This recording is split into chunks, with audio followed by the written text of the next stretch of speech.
Hello. Ooh. All right, this is working. Thank you, everybody, and welcome to the Distinguished Africanist Lecture for the Spring Quarter. It gives me enormous pleasure to introduce Lynn Thomas as our speaker today. Many of you saw her in African Civ yesterday, and many of you know her book. Lynn is currently a full professor and chair in the history department at the University of Seattle. She received her PhD from the Department of History at Michigan and her BA from Johns Hopkins. She has received many awards, including her current named chair, the Giovanni and Amne Costigan Endowed Professorship, National Endowment for the Humanities Fellowship, a RISE Camp, as well as many others. But what I really want to focus on right now is the nature of her scholarship. Lynn is one of those people who has been relentless, I think, in taking up very difficult topics in African history, topics that I like to say are never boring. And she gets to the core of issues around gender, generation, and social change, as these issues get picked up around such controversial topics as female circumcision, or in the current project, skin lighteners. But she's also looked at a wide range of other kinds of issues like modern women's sexuality in Kenya and how best to handle issues like pregnancy compensation, also her work in Kenya. Her first book, The Politics of the Womb, Women, Reproduction, and the State in Kenya, was published in 2003 with California. And this book, which many of you have already read, really is a sharply insightful analysis of a diverse range of struggles that both British imperialists and Kenyans, divided in heterogeneous ways along lines of class, age, gender, came into a long conversation about how best to manage fertility and shape populations. And it provided a nuanced account of reproductive struggles in Kenya. And importantly, it brought that discussion into a larger transnational framework and really showed the ways you could not think about African history in a parochial manner. And she continues to engage in that project now. Since that time, she's gone on to be chair of her department and to publish 2 edited volumes. One, The Modern Girl Around the World, Consumption, Modernity, and Globalization, which was published with Duke in 2008. And another one that we worked on together called Love in Africa. I'm not going to dwell on these projects because, suffice it to say, I think we all want to hear Lynn talk about skin lighteners. But I do want to emphasize that she is someone who treats these sensitive topics with theoretical sophistication and methodological rigor, and I think tremendous thoughtfulness. So I am looking forward, and I think we all are, to hear what you have to say about skin lighteners in apartheid South Africa. Thanks.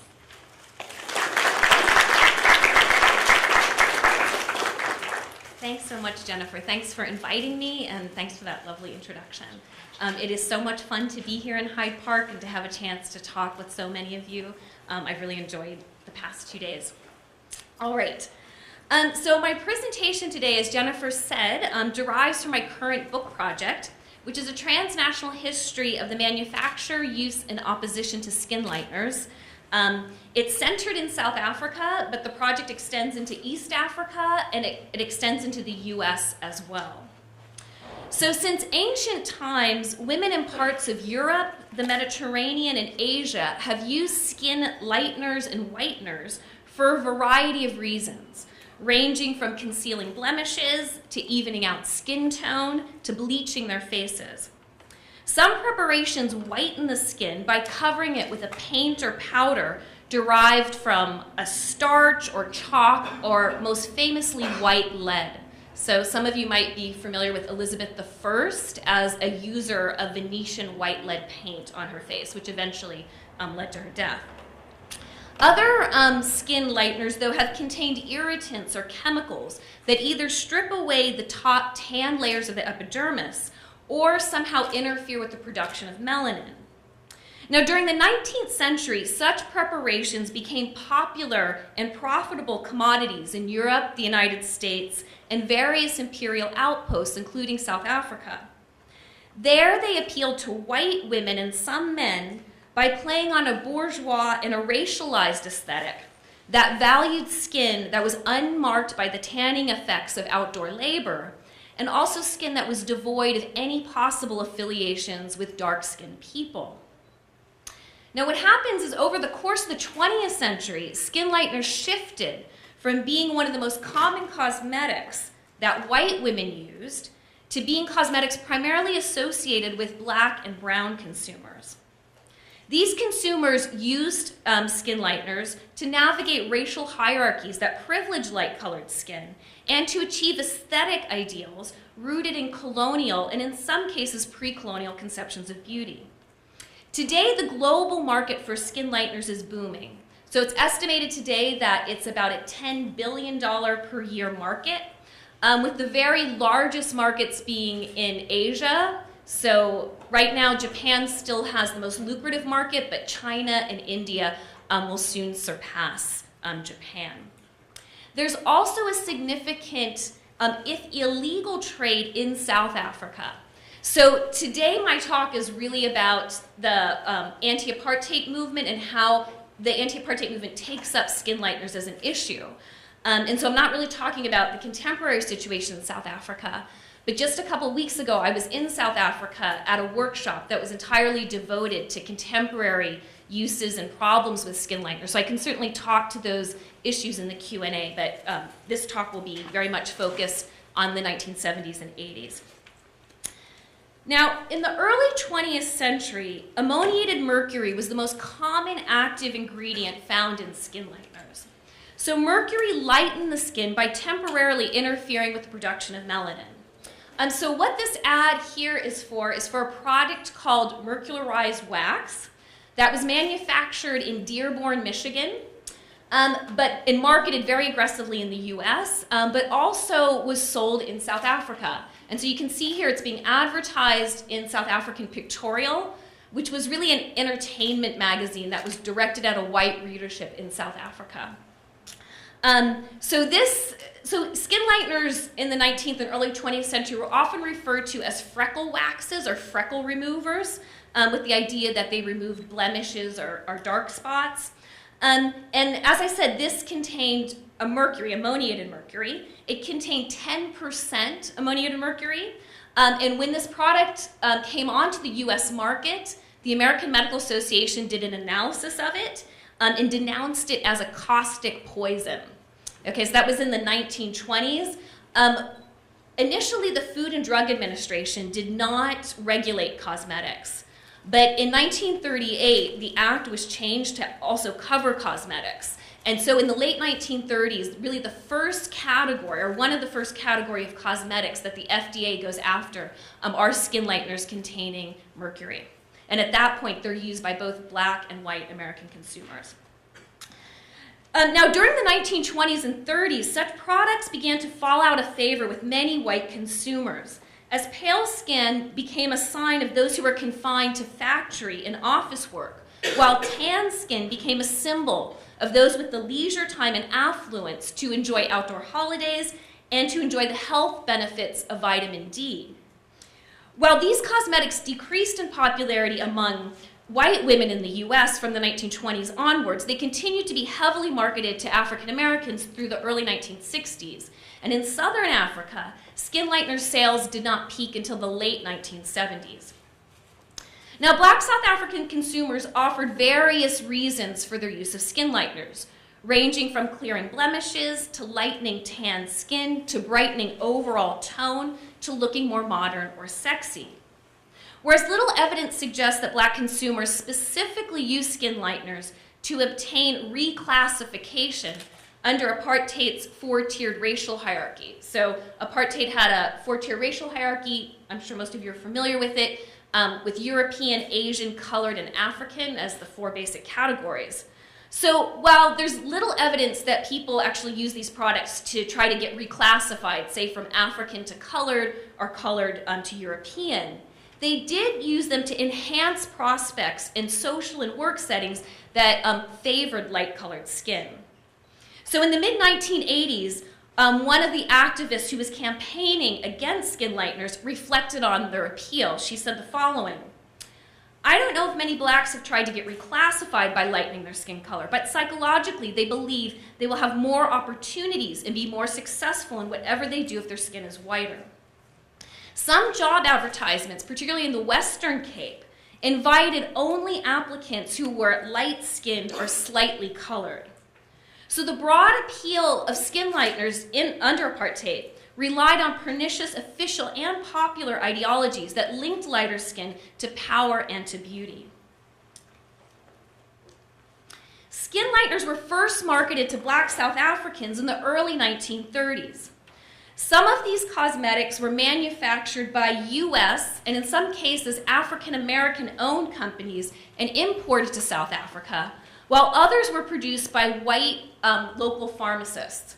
So this is an example of a product called Apex. So the Apex company was founded by Sarah Washington, who is an African American entrepreneur from New Jersey. She founded it. Her company made a whole range of beauty products, so hair products, cosmetics. Skin bleach was just one of the products they made. But those products found their way to South Africa. So someone based in Johannesburg began importing them, and he probably learned of them from newspapers like Marcus Garvey's The World, which some issues of actually made their way to South Africa, and some of these products were advertised in newspapers like that. So that's probably how they first got there.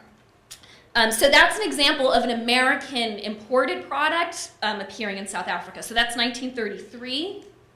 Then this is a different route of how skin lighteners get to black South African consumers. So this is a photograph of a pharmacy out in the middle of the Karoo in a very small town in the Western Cape of South Africa.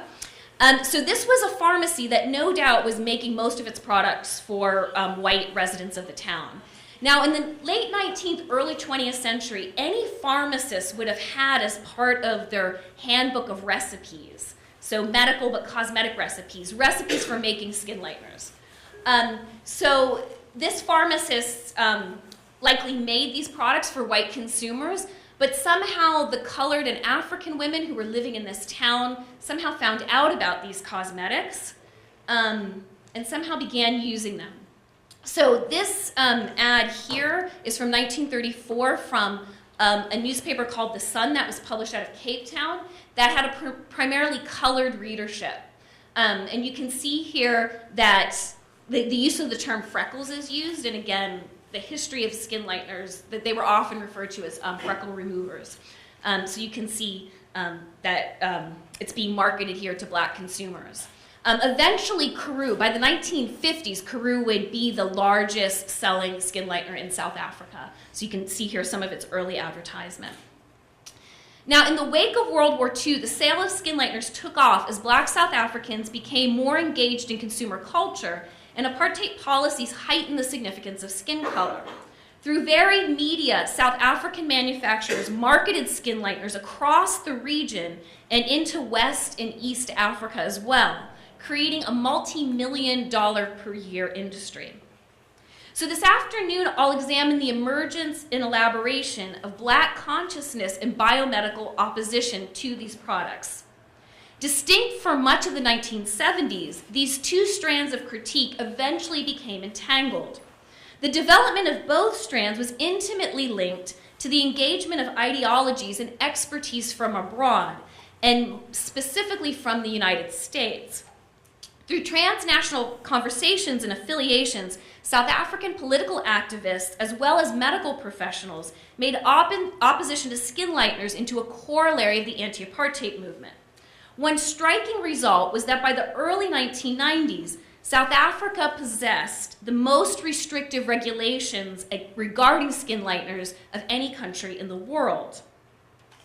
As I hope to show this afternoon, this unique legal position that today coexists with a significant illicit market was the result of divergent conceptions and discourses of the body becoming entangled with each other.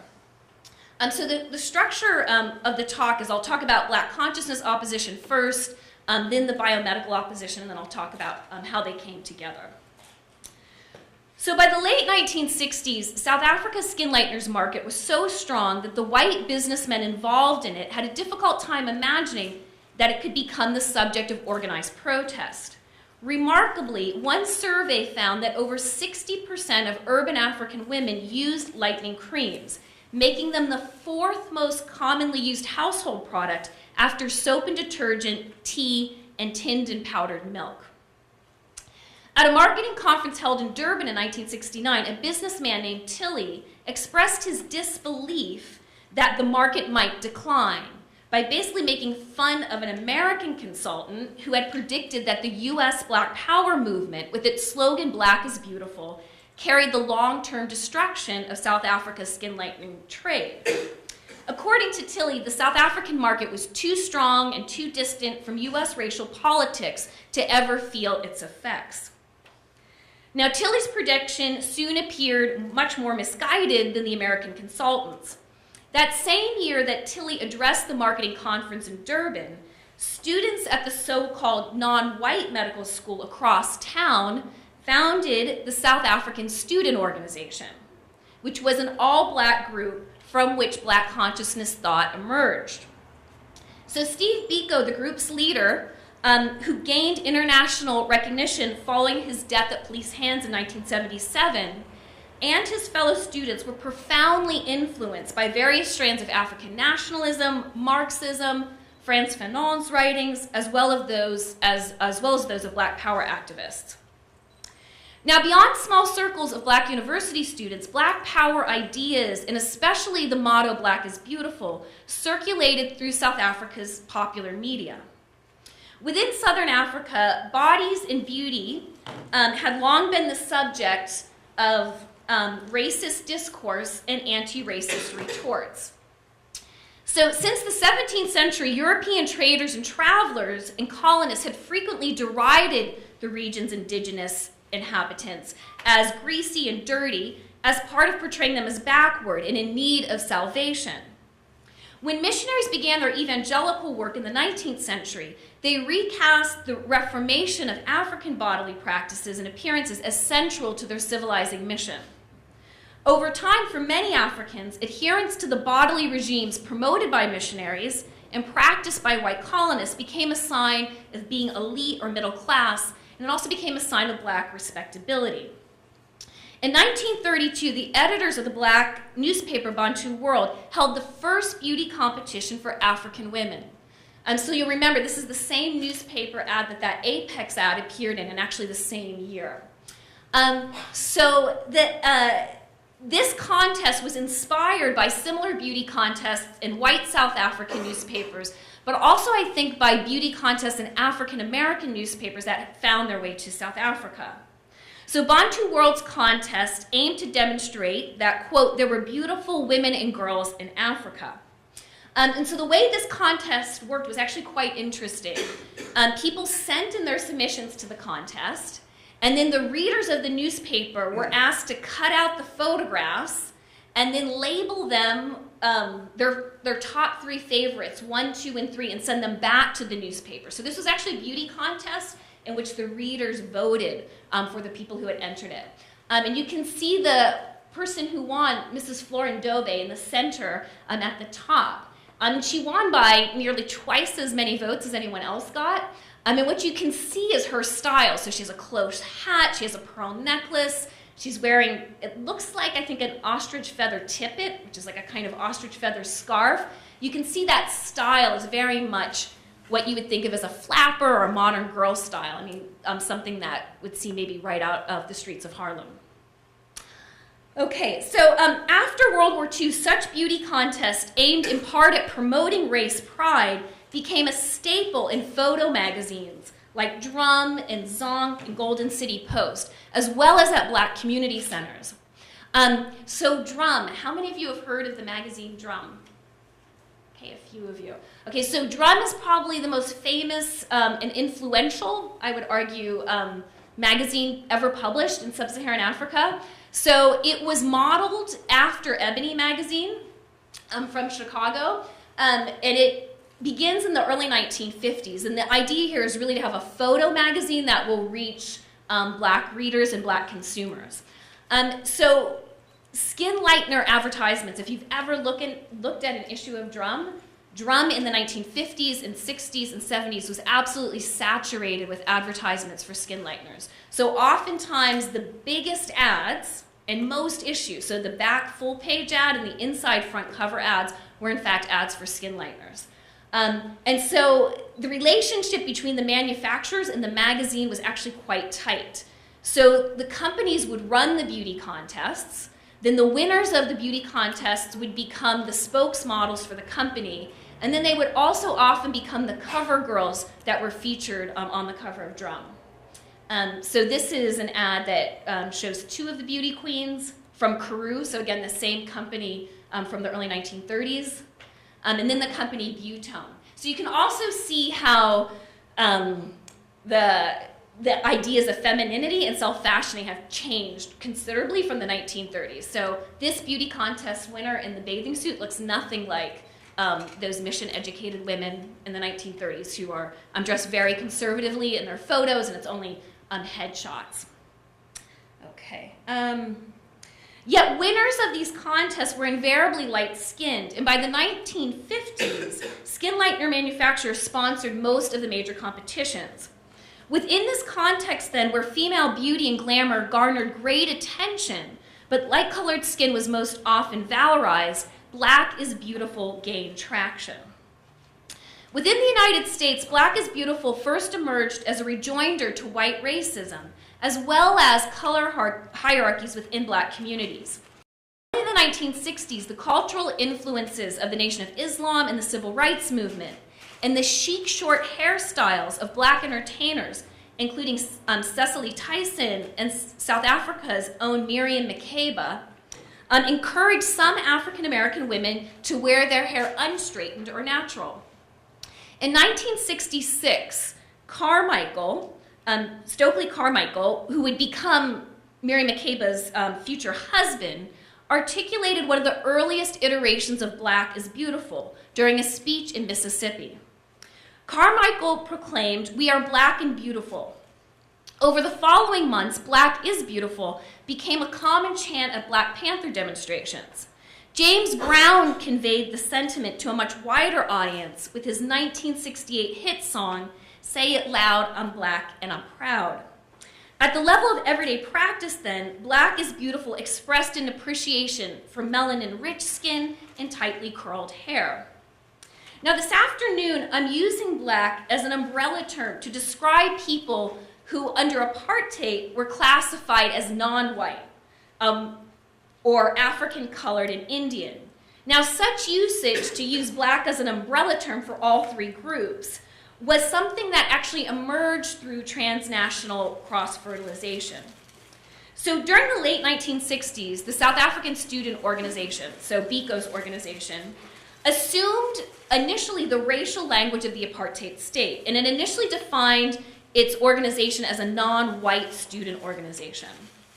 But in 1970, the members rejected that term and amended their constitution to replace non-white with Black. Non-white, they argued, denied self-respect to the majority of South Africa's people.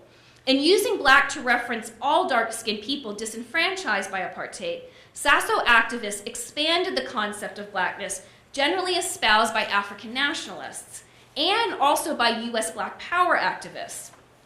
By defining those classified as colored, Indian, and African as Black, Sasso sought to forge an intellectual and political community that was rooted in apartheid's racial exclusions.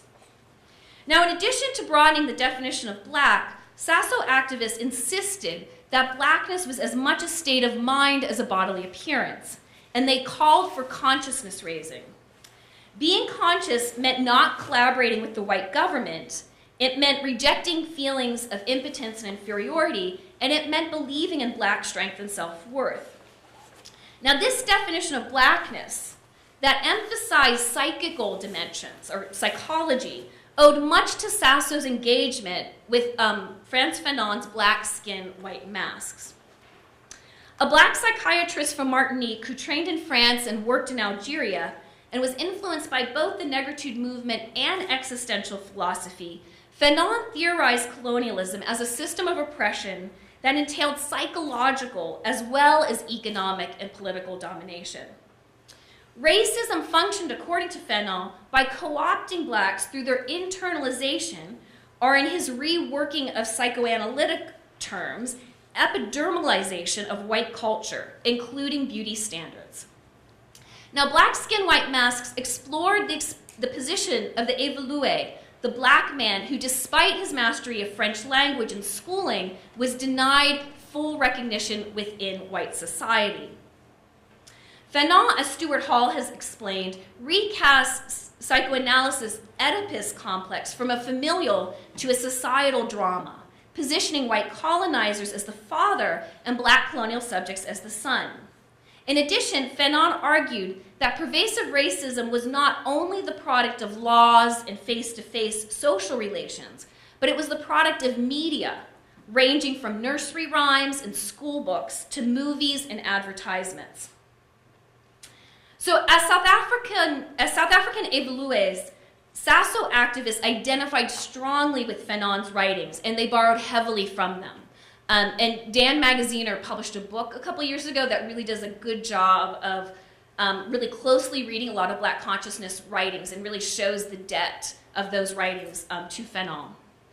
Fanon's conception of the insidious intertwining of racism's corporal and psychical dimensions influenced how BC activists interpreted bodily practices like skin lightening.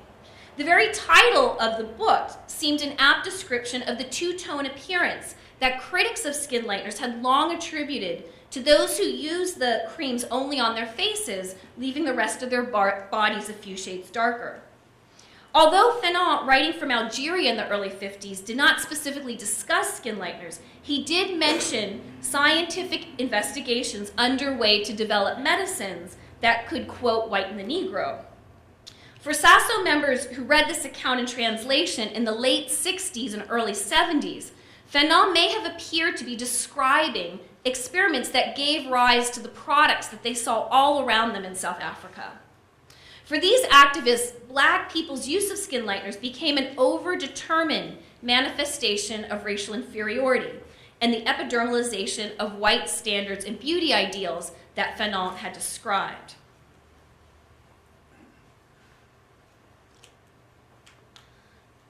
So the earliest documentary evidence that we have of BC criticism of skin lighteners dates to 1972.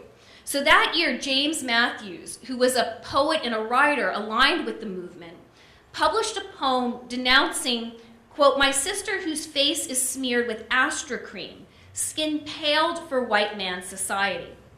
Matthews continued, "Black is beautiful has become as artificial as the wig she wears."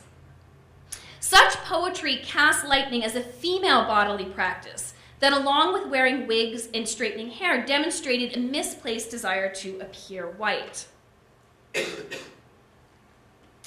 Steve Biko himself also commented on skin lighteners. So at a trial in 1976, Biko was asked whether the phrase "Black is beautiful" fit with the Black consciousness approach. So this was a state prosecutor, a white state prosecutor, asking him about Black is beautiful. Biko responded yes, and he explained, "African women use lightening creams, they use straightening devices for their hair, and so on. They sort of believe that their natural state, which is a Black state, is not synonymous with beauty, and beauty can only be approximated by them if the skin is made as light as possible, the lips are made as red as possible, and their nails are made as pink as possible. So in a sense, the term Black is beautiful challenges exactly the belief which makes someone negate himself." Despite concluding his answer with the male pronoun, Biko, like Matthews, groups skin lightening with a range of female bodily practices. Whereas Black consciousness activists situated women as the exclusive users of skin lighteners, manufacturers recognized that men also use these products.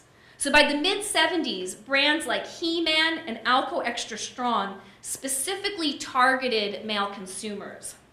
And we know from the medical studies that dermatologists did that by the mid-1970s, about a third of the people showing up in dermatology clinics with a condition called exogenous ochronosis, which I'll talk about in just a few minutes, about a third of the patients showing up with that were actually men. So we know that roughly, in some urban areas at least, about a third of the users were in fact men. Black consciousness erasure of men's use of skin lighteners and bodily concerns fit with the movement's overarching gender politics. In combating white racism's emasculation of black men, the movement often reinforced patriarchal relations between black men and black women and heteronormative roles for both. Now, reflecting on her experiences with the Black consciousness movement as a leader, medical student, and doctor, Steve Biko's partner, Mampile Rampile, has explained that gender as a political issue was not raised at all. So she's talking about within the Black consciousness movement. She writes that she felt both genuine comradeship with her male counterparts and faced sexist treatment, as women within the movement were often dismissed as little girls.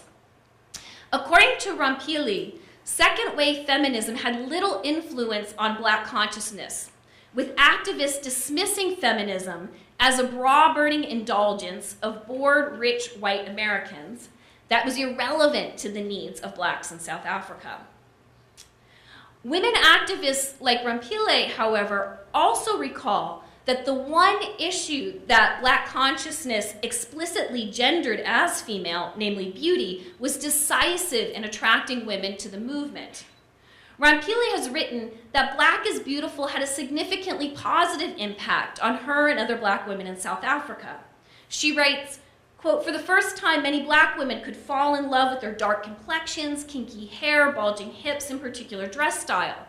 The skin lightening creams, hot oil combs, wigs, and other trappings of the earlier period lost their grip on many women.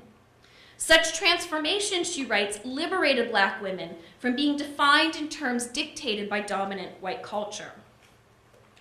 This critique of white beauty standards was not directly informed by the writings of Black and white feminists in the US.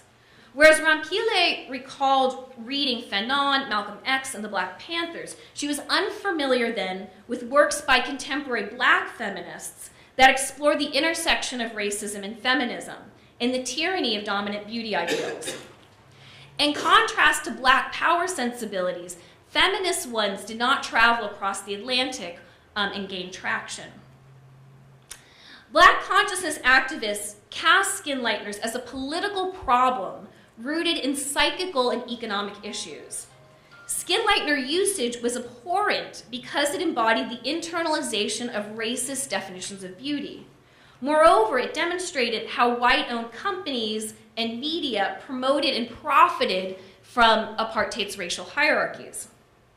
Although many prominent Black consciousness activists during the 70s were medical students and doctors, none of them raised concerns about the effects of skin lighteners on the physical body. And to me, this is a really interesting point, because so many of these activists were doctors and nurses. Black consciousness thought really starts in this medical school. But in their writings about these issues, they never talk about the health effects. Although I think they certainly would have seen the health effects around them, and they certainly would have had that knowledge. But that wasn't the argument that they were making about these cosmetics. For Black consciousness activists, what was significant about the widespread usage of skin lighteners was what it demonstrated about the impact of structural racism on individual self-esteem and self-valuation. Okay, around the same time that Black consciousness activists began condemning skin lighteners on political and moral grounds, South African medical professionals began raising health concerns. So just as BC opposition to skin lighteners was the product of transnational influence, so too was the development of this biomedical critique. So one of the very earliest medical journal pieces published about problems with skin lighteners came out of Nairobi, in a study that was done on African nurses in Nairobi who were suffering from mercury poison from using some of these cosmetics. In 1975, the South African government followed the lead of the US FDA and banned ammoniated mercury from all cosmetics. So that happens in 1975. And when announcing the ban, the government cited the chemical's effects on the kidneys and the nervous system. But by the time the ban went into effect, mercury was in fact no longer the most common active ingredient found in skin lighteners. So that title had been claimed by hydroquinone, a chemical routinely used in the rubber industry and as a developing agent in photography.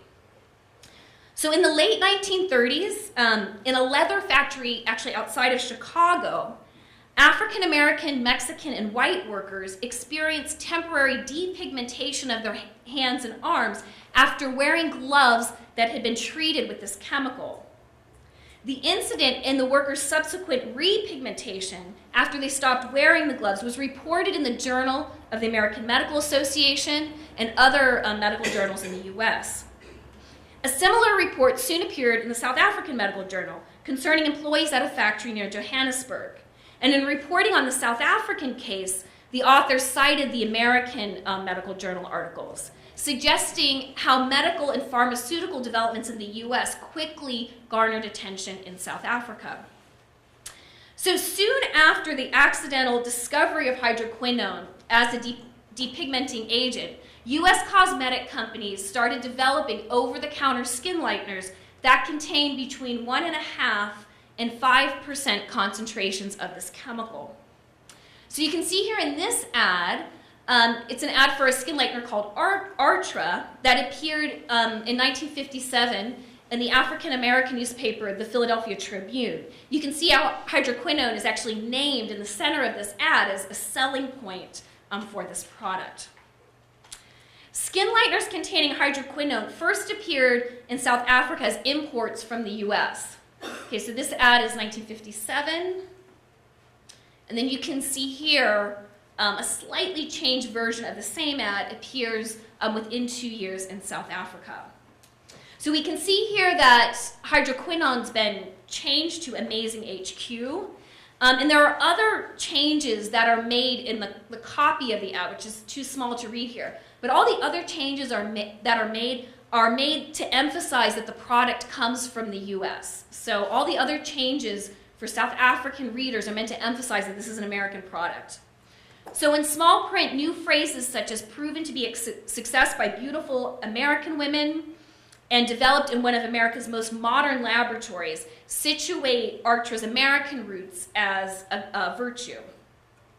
Within Black South African publications, American and especially African American references and role models gained traction by signaling a prosperous and progressive consumer culture that included Black participants but was outside of apartheid's hierarchies. Now, around the time this Artra ad appeared, a then small South African cosmetics manufacturer called Twins Products launched Super Rose Pimple, Freckle, and Complexion Lotion.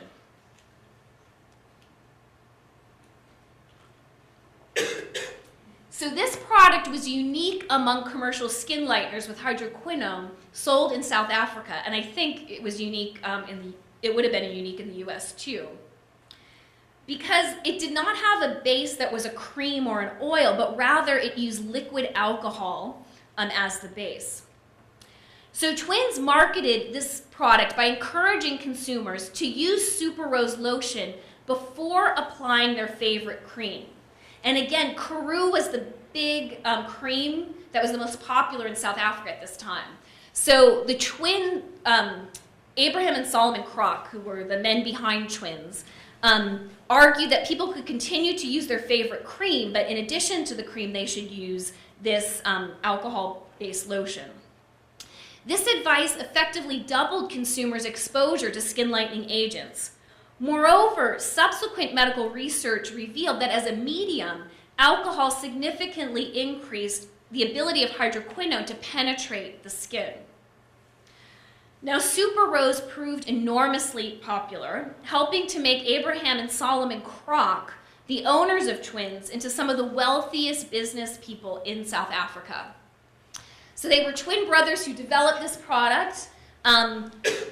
They made a lot of money from it. They were also very savvy business people, and they invested in a lot of other things. So today, the Krocs are among the wealthiest families in South Africa. When apartheid came to an end in '94, one of the many things they became involved in was the founding of the Apartheid Museum in South Africa. So if any of you have been to Johannesburg and been there, it's no longer something under their control, but they were the initial funders of that museum. And I'm happy to talk more about them and the museum and the controversies around the fact that the people who funded that museum and made their initial fortune in selling this product. So in 1974, just prior to the South African government's ban on mercury, a representative from Twins wrote to the US FDA asking about what are the US guidelines regarding hydroquinone. An official responded that the FDA recommended that concentrations of the chemical be kept to 1 to 2%, and that warning labels be used on all cosmetics that contained it. Now, Twins likely turned to the FDA to try to figure out whether the FDA was thinking of banning hydroquinone soon, as it had recently done with mercury. And they also sought to gather evidence that could support their claims that their products complied with the most up-to-date international standards. Although Twins turned to the FDA for the latest regulatory information, hydroquinone was actually generating much more concern in South Africa than in the US. So by the mid-1970s, some South African doctors had begun warning of the disfiguring and potentially carcinogenic effects of hydroquinone. So dermatologists and pathologists, most prominently a doctor named J.H. Finley, who was based out of the University of Pretoria, documented that prolonged use of skin lighteners with hydroquinone, so prolonged use being 3 years or longer, particularly at higher concentrations, so concentrations above 3%. When those conditions combined with the high levels of ultraviolet radiation that are common in southern Africa, together those could produce a form of bluish-black hyperpigmentation called exogenous ochronosis. So exogenous ochronosis would be an effect of using this product, which instead of reducing pigmentation would actually lead to hyperpigmentation. And it normally occurred on the bony parts of the face that had the most intense exposure to the sun, so on the cheekbones and on the forehead. This is an early stage case of exogenous ochronosis, and this is a more advanced stage that would really result in almost scarring of tissue. So a remarkable 30% of all the black patients seen at dermatology clinics in Pretoria suffered from this condition. Finley and his colleagues believed that such disfigurement was long-term, if not permanent, and they were very worried that it was pre-carcinogenic. A follow-up study done in 1980 analyzed the 13 most popular brands of skin lighteners and found that they contained anywhere between 2.5% to 7.5% hydroquinone. So that is well above the 1 to 2% that the FDA recommended. So notably, Twins manufactured 7 of those 13 brands, and 2 of theirs contain the very highest concentrations of hydroquinone. So by the early 1980s, Twins really dominates the skin lightener market. They have many, many different brands that they sell, and they seem to be continually upping the amount of hydroquinone in their products. During the late 1970s, medical professionals teamed up with Black consciousness activists to turn opposition to skin lighteners into a progressive political issue. When interviewed in 2004, Dr. Hilary Carmen, one of the most prominent dermatologists to campaign against them, explained that she became involved out of a desire to put the medical expertise of Finley, who had been her advisor, to activist ends. And so this was really interesting to me. She had an advisor who in the 70s had done all this academic research, but as a student, as a white student in the 1980s, she was involved in the anti-apartheid movement. She wanted to do something that was more activist, and so she wanted to get that research out and really lobby for change. In 1982, a coalition of BC and medical activists succeeded in having the maximum concentration of hydroquinone limited to 2%. So in 1982, the South African government brought their regulations in accord with the FDA guidelines. And in that same year, so in 1982, this movement convinced Drum magazine to stop running all skin lightener ads. And so that was a huge deal because for decades, skin lighteners were some of the most common ads that featured in Drum magazine. And again, they were the most prominent ads that which clearly brought in an enormous amount of revenue for the magazine. But in 1982, Drum stopped running those ads altogether. Anti-skin lightener activists, however, were not satisfied. They argued that the US guidelines were inadequate for South Africa, where black consumers experience more intense exposure to ultraviolet radiation and seemed to apply these products more heavily, more frequently, and for longer durations than their American counterparts. Okay, so dermatologists in the US would occasionally see cases of exogenous ochronosis, but they saw nothing like the epidemic of exogenous ochronosis that dermatologists in South Africa were seeing. So together, BC and medical activists urged the government to ban all skin lighteners entirely. Although the anti-skin lightener campaign, so this is an example of an effort to ban them entirely. In this case, this woman's skin had been not damaged by a product containing hydroquinone, but actually another chemical that had been mistakenly put in a cosmetic.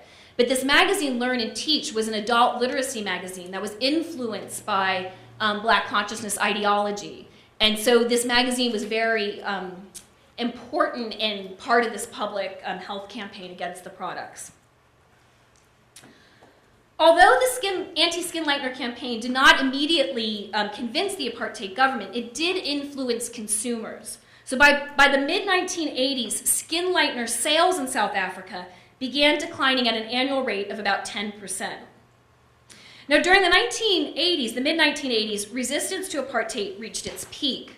The United Democratic Front, or UDF, which was founded in 1983, protested political reforms that continued to exclude those classified as African. And the UDF grew into a broad anti-apartheid coalition of labor, civic, church, and student groups. The government responded to the UDF and other anti-apartheid organizations by declaring a state of emergency in 1986. Now, within this highly charged and quite violent political atmosphere, more and more South Africans felt compelled to take a stand against apartheid. And opposition to skin lighteners in this context became one way for a range of consumer, medical, and women's groups, including even the Housewives League of South Africa, to demonstrate a commitment to political change.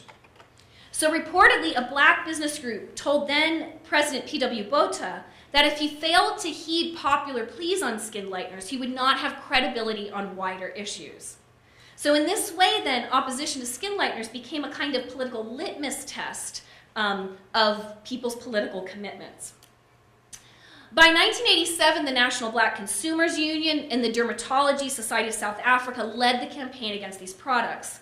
And in line with the grassroots approach of many anti-apartheid organizations, they sought to raise awareness by giving talks within local communities. So Ellen Kuzwayo, who was the president of the Consumers Union and was a highly respected activist, worked closely with progressive white dermatologists to convince two of the largest supermarket chains to require manufacturers to place strong warning labels on their products. So around the same time, the government finally responded to activist demands, and they introduced a draft regulation to ban hydroquinone from all cosmetics. So the South African Parliament passed this regulation in December of 1987 with the idea that it would come into effect July 1st of 1988. But a week before that date, the Ministry of Health suddenly deferred the ban for 30 months, so more than 2 years, citing the need to give manufacturers a more reasonable period for phasing out their stock. Now, the government's capitulation to manufacturers infuriated activists. To leftist political critics, it smacked of a collusion between capital and the apartheid state. As one medical doctor put it, the postponement demonstrated how the interests of industry and capitalism superseded the health and well-being of citizens. Others noted that the health of all citizens was not so easily ignored. They argued that if products such as suntan lotions were damaging white consumers in similar ways, they would be banned immediately. In August of 1990, then, while the National Party government, so the apartheid government, and the recently legalized African National Congress negotiated the country's transition away from white minority rule, all skin lighteners were finally banned. So finally, in August of 1990, they were banned. Moreover, South Africa became the first and still the only country in the world to restrict cosmetic advertisements from claiming the ability to, quote, bleach, lighten, or whiten. So those three words are prohibited from advertisements in South Africa, or at least the law says they're prohibited. By prohibiting such language from all ads, in addition to banning the active ingredients, South Africa's regulations bear the mark of the broader anti-racist movement from which they emerged.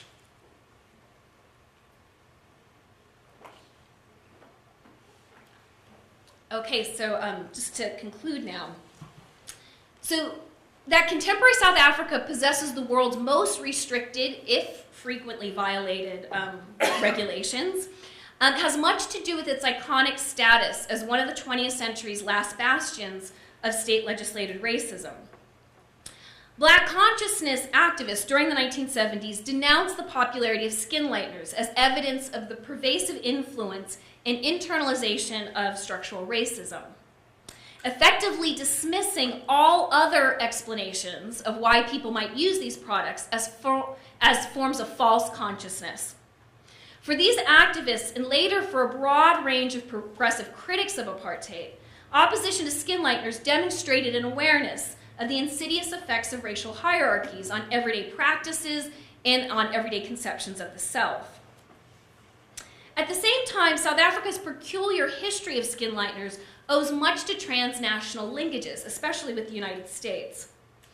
Although consumer capitalism and racial hierarchies in the two countries differed in some ways, they were resonant enough for skin lighteners imported from the US to gain traction in South Africa.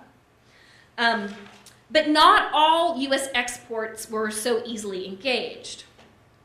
Whereas Malcolm X, Black is Beautiful, and FDA regulations garnered significant attention in South Africa, African American feminists were largely ignored. Such differential engagement reveals much about the power relations that structured the reception and reconfiguration of US formations in South Africa. In both countries, formidable challenges faced those who sought to combine feminist and anti-racist activism, making those linkages much more difficult. In criticizing skin lighteners, Black consciousness activists and biomedical professionals drew on different conceptions of the body. BC opposition to skin lighteners was fundamentally concerned with the psychical and the political body, how people understood and valued their bodily appearance, and how those understandings and valuations were related to political oppression and resistance. Biomedical professionals, by contrast, were far more attentive to the physical body and the health effects of its chemical agents on it. Thus, the essence of their critique relied on distinct conceptions of the body. And it was those very distinctions, I would argue, that made their entanglement so politically efficacious in the waning months of apartheid. Thank you.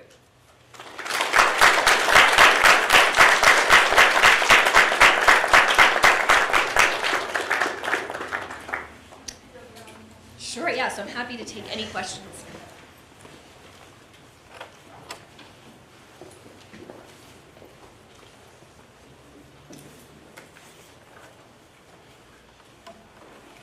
Could you perhaps speak a little bit more about the development of the biomedical critique during apartheid? Because I imagine that many of these effects were seen by Black citizens of South Africa, but that then, to my mind, would have been an unpopular position for a healthcare worker to hold, that this was a massive problem when they were then representing the Black population in a structured society that privileged the white population. So could you speak about the development of that critique and how it aligned with broader structures of racism? Yeah, so the medical research that begins to be published, and it's really through the publications that I can track it. I don't have a lot of evidence that comes from outside of the actual publications from the medical professionals. So that is coming from people who are working in urban areas, and it does seem that the use of these products was much higher in urban areas than rural areas. So it was in the dermatology clinics in those areas. It could be that there were a large number of white dermatologists who saw this and never thought much about it or never thought to write about it. But this one Finley, who's based at the University of Pretoria, really does take it up as an issue. And quite early on, he realizes that just kind of tackling it in a medical way or focusing on the ingredients isn't going to get to the heart of the issue. So even in his pretty early publications in the mid-70s, he says we need to look at kind of the broader context, particularly in terms of advertising. And then he does this thing, which he writes about, where he stakes out the manufacturers. So he's basically staking out the factories where Twins is making their products. And he comes to realize that so many of these different products that are different brands are actually all being made in the same factory and all being made by the same company. And that's a huge revelation for him. The kind of irony there is for Black consumers, or certainly Black shopkeepers, that wouldn't have been any kind of discovery.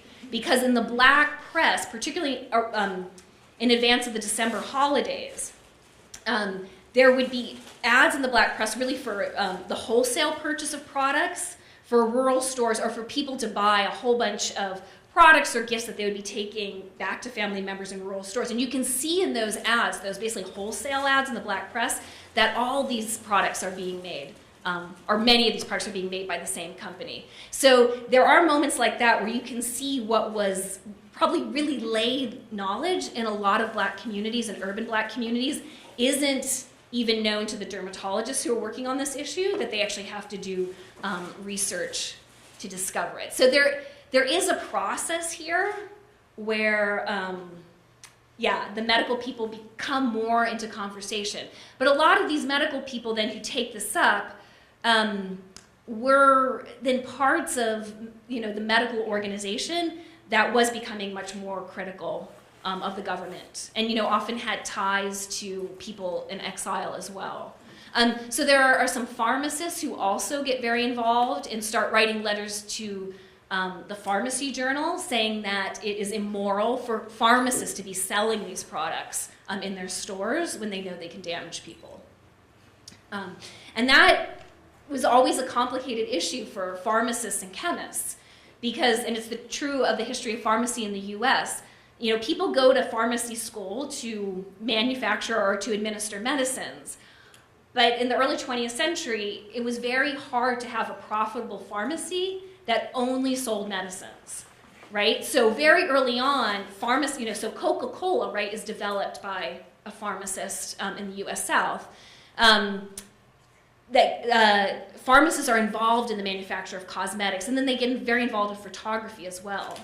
Anyone remembers the time of buying cameras and film, all that happened in pharmacy. So there's always this weird way in which pharmacy is the site for medicines and kind of, the careful administration of medicines. But then there are also always these other activities they get involved in, which sometimes then call into question their standing as well. Sure. Is there evidence that using these skin lighteners actually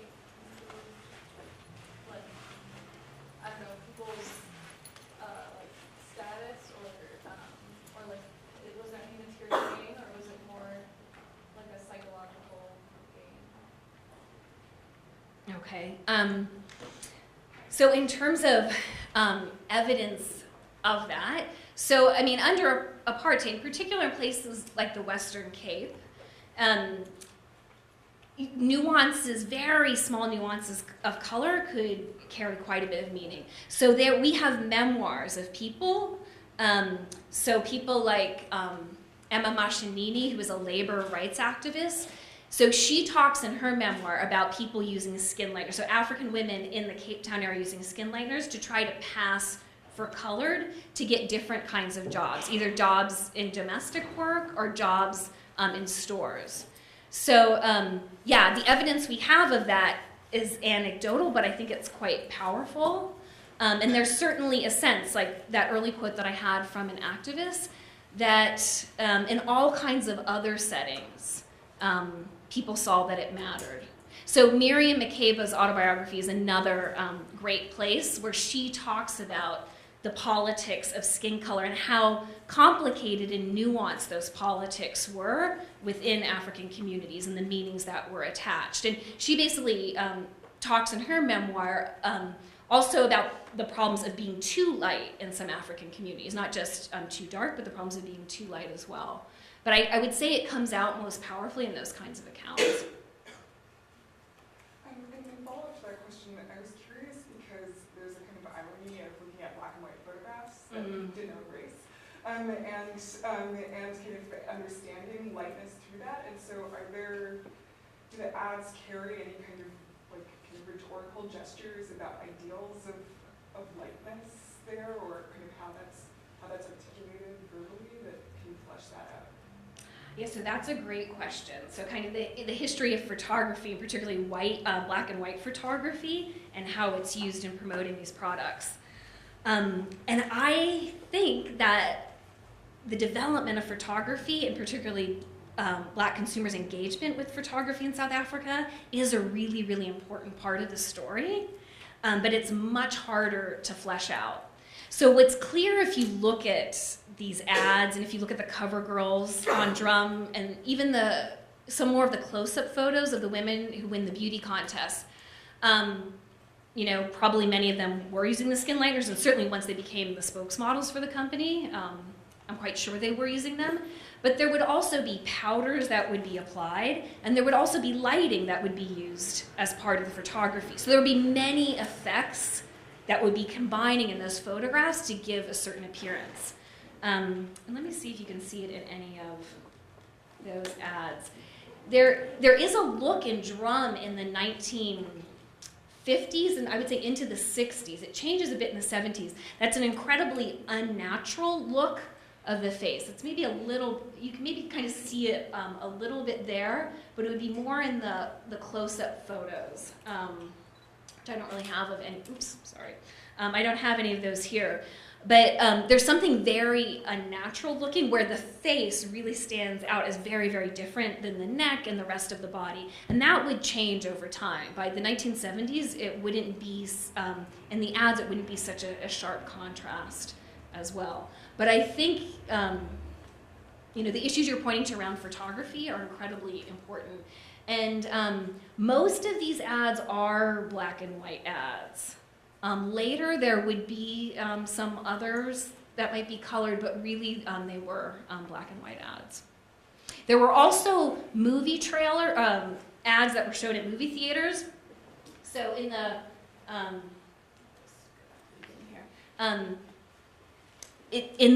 in the book project, I'll be looking at East Africa as well. And so in East Africa, you have countries like Tanzania and Uganda and Malawi banning skin lighteners in the late 60s. And that was a political argument that was made against them, not a health argument.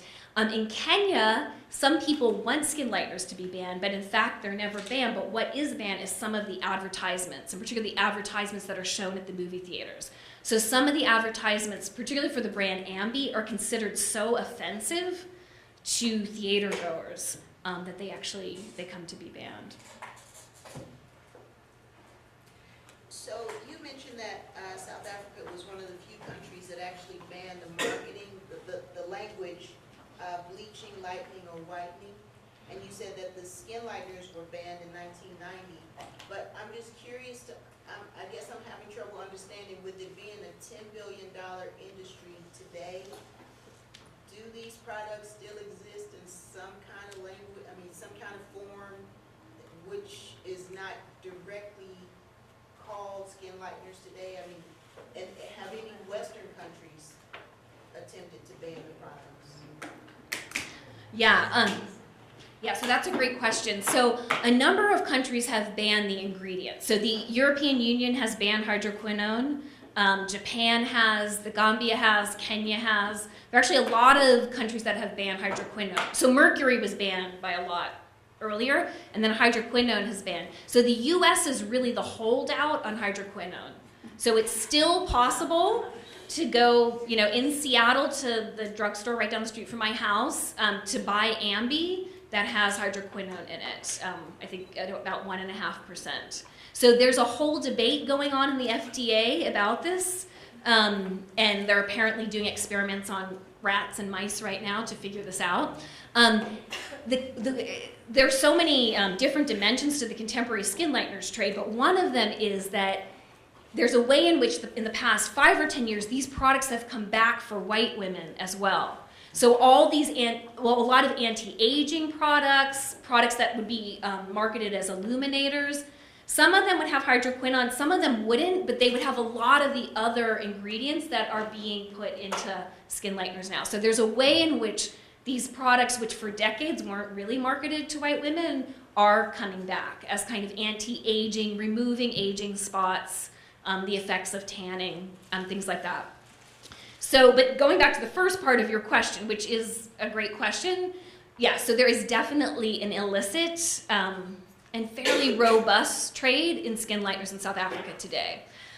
So there are all kinds of ways you can advertise things without using the words brighten, lighten, and whiten. So if you look at this, the ad that's on the poster, that twins ad that shows the 3 faces getting progressively lighter, in South Africa, almost all, did I miss it? No.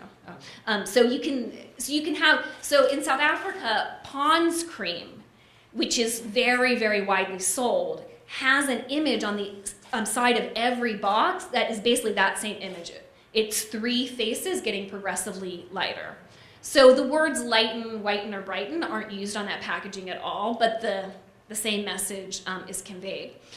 So like I said, I was just at this workshop where people are looking at the contemporary debates, or the contemporary issues. So there's a dermatologist based out of Durban, and then there's a biologist and some dermatologists in Cape Town who have been doing a whole bunch of new research and studies, and they've done a bunch of testing of the products, so the illegal products that are being sold in South Africa now. And one of the remarkable findings in the past year is that the active ingredients in those products, actually hydroquinone is pretty rare, it's mercury.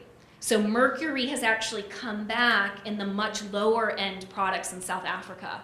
And some of those seem to be now being manufactured in South Africa, but they're also being imported from neighboring countries. Within South Africa, not all the trade, but some of these trade in these products are associated with immigrants from other parts of Africa. So Congolese, Senegalese traders, oftentimes from West Africa and Central Africa. So people who would sell these products at taxi ranks or train stations or bus stations. So they would often be people who are in a pretty vulnerable position in South Africa, both economically and certainly in terms of recent xenophobic attacks within South Africa. But it's often a trade that's associated with African immigrants as well as Indian shopkeepers importing products from India and South Asia and then reselling them within South Africa. Yeah. Thank you for your presentation. The question that I have will try to pull you back again to the political field. Because I gathered from the trajectory that you showed us of this opposition against these products that there were certain fundamental transformations in 2 things. First, in the object race, or in the series of socio-political relationships that we group under that sign, and also in the forms by which we fight that set of socio-political relations. You suggested that throughout your presentation, and I was wondering if you could comment a little bit more on the fundamental transformations that you see mirrored in this history that you gave us. Or if there are any that you... Because, for instance, the fact that the opposition was first in the hands of political philosopher, let's say, is typical, and that now the opposition is in the hands of dermatologists, and the fact that the fight against this moved from the psychic to the body should suggest something about the forms in which we oppose racism in contemporary South Africa, or the changes that there have been. And I was wondering if you could elaborate on that. Yeah, so I guess I would say that those 2 critiques really came together. in the anti-apartheid movement. I think if it was just the dermatologists, that regulation would have just been a ban on hydroquinone, right? It would have gone after the active ingredients, which is what the EU has done, which is what Kenya has done, the Gambia has done. But I guess what I was trying to show is that the particular form that regulation takes in South Africa, where it targets, albeit not so successfully 20 years later, but the way it tries to target that language and tries to restrict advertisers really bears the mark of the broader anti-racist movement that it came out of. And so there's a way, within the anti-apartheid movement that this became an issue that a lot of people could come together and agree on. I do think in that process of people coming together and agreeing on it, the very different reasons why I think a lot of women would say they use these products, their views actually didn't get a lot of space then in those discussions. I think there's a way in which, as part of the anti-apartheid movement, there's kind of a narrowing of the discussions around skin lighteners really to make this political argument against them. But I really do see that it's kind of this moment of the anti-apartheid movement and kind of that umbrella that enabled things to go the way they did in South Africa and to look differently, at least in 1990 and 91, than they did in other places.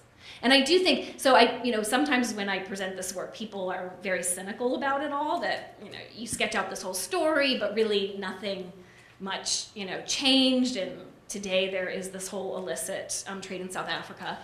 And that's certainly true. There is a significant trade in South Africa today. But I would say in the late 80s and the early 90s, I think this campaign did make a big difference. So we know from the marketing numbers, and the manufacturers were very worried that even before the ban happened, the use of skin lighteners was declining because of this campaign. That was both a political campaign and a public health campaign. But at least I would say for a decade, it did shut down local manufacturing in South Africa. So twins, Abraham and Solomon Crott, did have to shut down those factories in 1990. Probably pretty soon after that, there was illegal stuff that was smuggled into the country. But I would say for a good 10 or 15 years, there really wasn't manufacturing of these products within South Africa. Today now, it seems like some of that manufacturing is happening, or stuff's coming in and then being somehow repackaged within South Africa. 24 years ago is a long time. So I would say a lot of young people in South Africa who are either concerned about these issues or using these products or thinking that they would have no idea about this history. 25 years ago is a long time. And even at this workshop, talking to the dermatologists, a lot of them, they're also much younger too. They don't necessarily know this history. So, I do think, most of the people who work on research issues of skin lighteners today are anthropologists or kind of public health people. And they really see it as a very contemporary, recent phenomena. And they don't realize there is this longer history to it. And I do think there's something really useful that historians can contribute to these contemporary discussions in, really trying to piece together what are the deeper histories of these things, and to see what are the things that came out of these earlier movements and what are the ways in which they probably fell short in trying to tackle the issues that they were trying to tackle.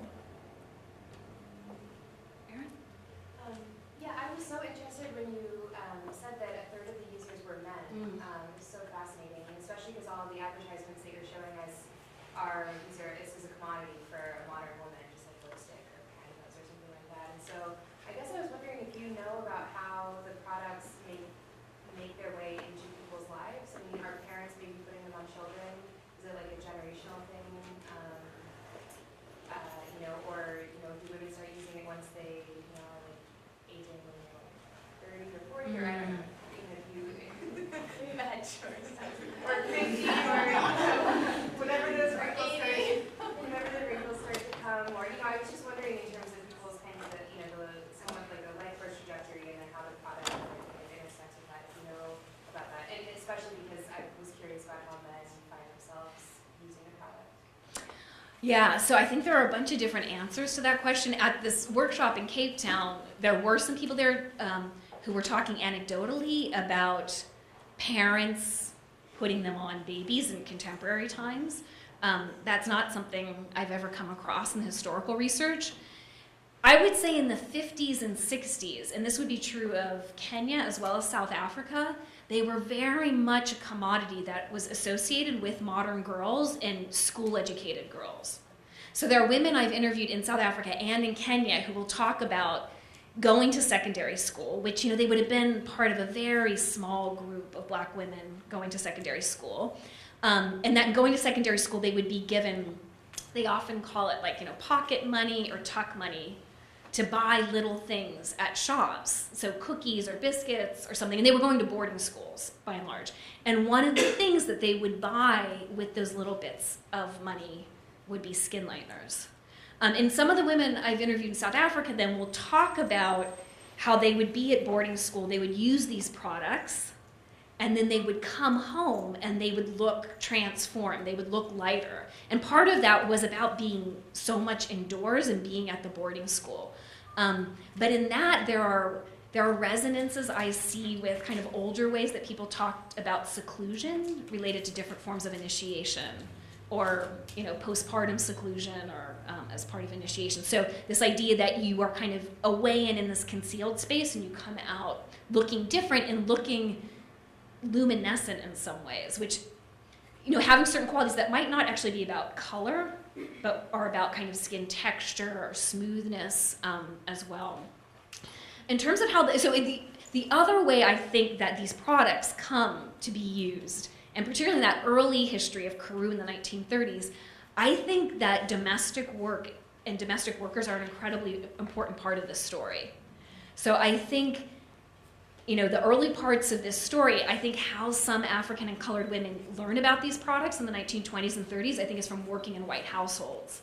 And it seems that it was a pretty common practice for, you know, remainders of cosmetics or toiletry products to be handed off or given to domestic workers, like unused bottles of things.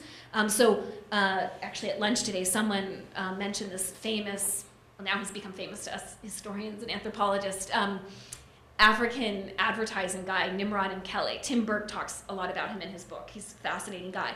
And so he goes and does these interviews with domestic workers in Johannesburg, and he writes lists of all of the different cosmetic products that are, you know, they have in their one room on their dressing table. And it's, you know, oftentimes dozens of things. And I would think a lot of those things they actually weren't purchasing. Some of them they probably were, but probably some others were, in a way, kind of hand-me-downs. So then how do men get to it from that? I don't know. I mean, I would assume it's through the women in their lives. The twins and some of the other companies begin to create brands that are specifically targeted at men, certainly by the early 1970s. Some of those manufacturers also thought that products that were targeted at men would be appealing to some women because they would think they were stronger products. So there's part of the marketing to men that is also actually trying to market these same products to women as well. I'm curious about the relationship between the banning of the products and the restrictions of the wording and advertising. I'm just curious because I know, like, during the late 80s and 90s, within the advertising industry itself, there was a lot of discussion about, you know, the problems with false advertising and making claims that were actually not true.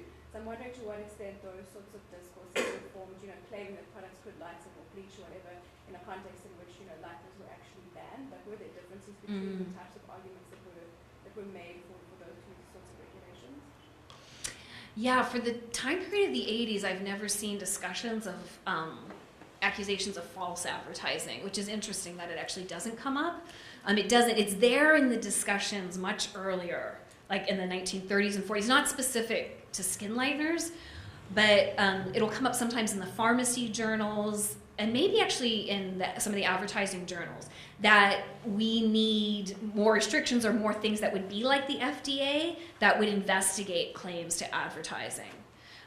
You know, by and large, the US is very unusual in terms of international comparisons in trying to regulate cosmetics. Partly because the cosmetics industry is so huge in the US and there are so many problems by the 20s and 30s, it gets added into the FDA. But say Britain doesn't really have anything quite comparable on cosmetics to what the US has until much, much later. Yeah, so that issue of false advertising claims around skin lighteners, I've never come across. But it is interesting. In terms of who cares about that ban on the wording, it's something called the Personal Care Products Council of South Africa, which is basically the national chapter of an international organization. And they really don't like that regulation at all, and they would like to see it removed. And so kind of all my efforts to talk to them about it, they're incredibly sensitive about it. They see it as very parochial and backward of South Africa to have that kind of restriction. So there are these handbooks that, you know, international manufacturers of cosmetics can buy and purchase. They're actually quite expensive. They come out annually that list all the regulations related to all different cosmetic and personal care products in every country, so that if you're interested in selling your product in a new country, say Brazil, you know what the guidelines would be. And so that's part of the South African guidelines. But again, so much of the stuff that's actually sold in South Africa isn't necessarily going through those very official channels. Anyway. And you talked about the opposition in South Africa to these products, and I was wondering if there any documentation as to how this opposition manifested itself. I mean, with the strikes, did people get together and, you know, dump their bottles somewhere? Go all throw it away. And the second thing is, how did you get interested in this? That's a great question. So in terms of the actions that were taken, most of the actions focused on trying to lobby the government around it.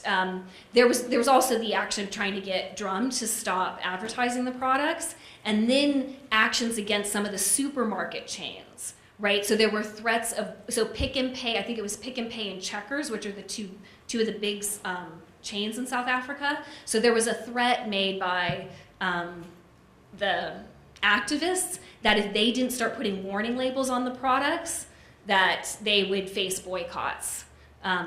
But at least those two big chains did comply with it.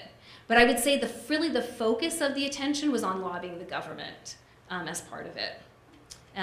Yeah, and it was an issue that was taken up with consumer organizations. I mean, and there was also consciousness raising. So the consumer organization would come and give talks within local communities about it. I haven't come across, though, anyone, say, banning local shops or boycotting local shops that sold these products. These products were pretty ubiquitous throughout South Africa. So even, you know, the smallest little shop that would be selling soap and detergent, even in, you know, very small packages in a township, would be selling these kinds of products. I mean, they really were everywhere. So maybe part of, you know, the challenges of organizing something like that would have to do with how ubiquitous they were. So how did I become interested in this topic? Well, as part of my earlier research in Kenya, this issue came up a number of times. So Jennifer mentioned this book, Politics of the Womb. And then the last chapter in that book, I look at these debates in Kenya in the 1960s over paternity support payments that were given to single women. And what happens is that the all-male National Assembly in Kenya in 1969 repeals that law so that men are no longer required to pay paternity support. And one of the arguments they used in that case was that, or in that instance, was that women were not using the paternity support to take care of their children. They were using it to buy mini skirts and wigs and skin lighteners. And so this issue actually comes up in those settings. And a lot of my earlier research was really focused on the state and mission archives and a lot of oral history too. But what was obvious to me, having spent time in Africa, was that consumer culture and capitalism had played an enormous role in changing people's everyday lives and practices of self-fashioning. And it really seemed to me a topic that historians, apart from someone named Tim Burke, had really looked at very closely. But it seemed like a very important topic. And then as part of this modern girl group So this Modern Girl Research Group, it was 6 faculty at the University of Washington, 2 who work on China, 1 who works on South Asia, 1 who works on Germany, 1 who works on the US, and me. Together, we were tracing out the emergence of this figure, really an advertising of the modern girl in the 1920s and 30s. And in all the places that we were doing our research, we saw these skin lightener ads coming up everywhere. So as a historian, it seemed to me that it was a topic that got at some really important issues in African history that people weren't really looking at. And again, it was an issue that there were contemporary debates over, and people were talking about it as if it was a very new thing.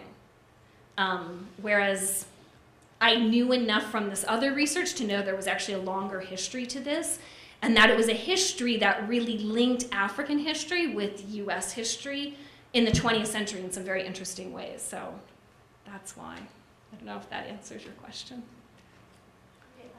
Should I take one more? Would you want to, oh yeah, go ahead. So 2 questions. I know you talked about like South Africa and how it would spread to East and West Africa. And I just know, like, for example, like in Nigeria right now, where like over 70% of people use like skin lighteners, it's like a really big deal. How do you explain like it becoming so prevalent there, where there wasn't as much like this whole apartheid deal? So that's a great question. So Nigeria, by the studies that have been done, Nigeria seems to have the highest rates of skin lightener usage in Africa, around 75 to 80%. These recent studies for South Africa, so for Durban, based on these surveys that have been done, it looks like about 35% of Indian and African women in Durban are using skin lighteners. So that's in one part of the country. But these numbers for Nigeria are much higher. And certainly for Senegal, they're actually quite high as well. So how to explain that? So at this workshop in Cape Town, there was this amazing Nigerian dermatologist there named Dr. Mercy Olumide. And she is, I think, in her mid-70s, and she's been working on this issue for about 5 decades. And she came to this workshop, and she gave all of us at the workshop this 300-page book that she had compiled that was based on all of her clinical work over decades, but also all sorts of contemporary research that she's done. So the argument that she gave for Nigeria, she argues that it's all about marriageability in Nigeria.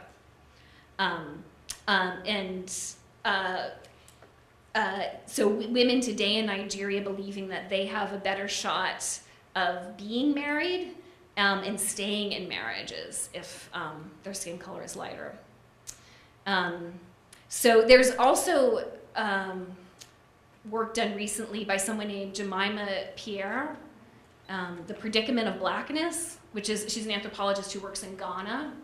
And the argument that she makes in that book is, so you think of Ghana like Nigeria as a place that did not really have settler colonialism, so it's not like South Africa, so these things should not have taken hold and be rooted there. But the argument that she makes there really has to do with global systems of white supremacy, and that it really doesn't matter so much what the specifics of that colonial history are in Ghana and Nigeria, say in the 40s, 50s, or 60s, but today in terms of a global context where these things matter so much.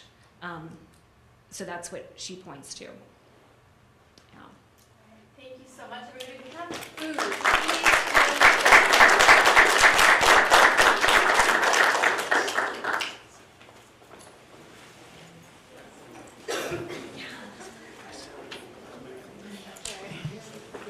Hi, thanks for your question.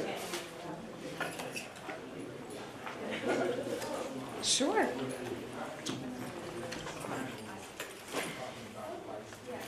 Oh, sure. That one? Sure.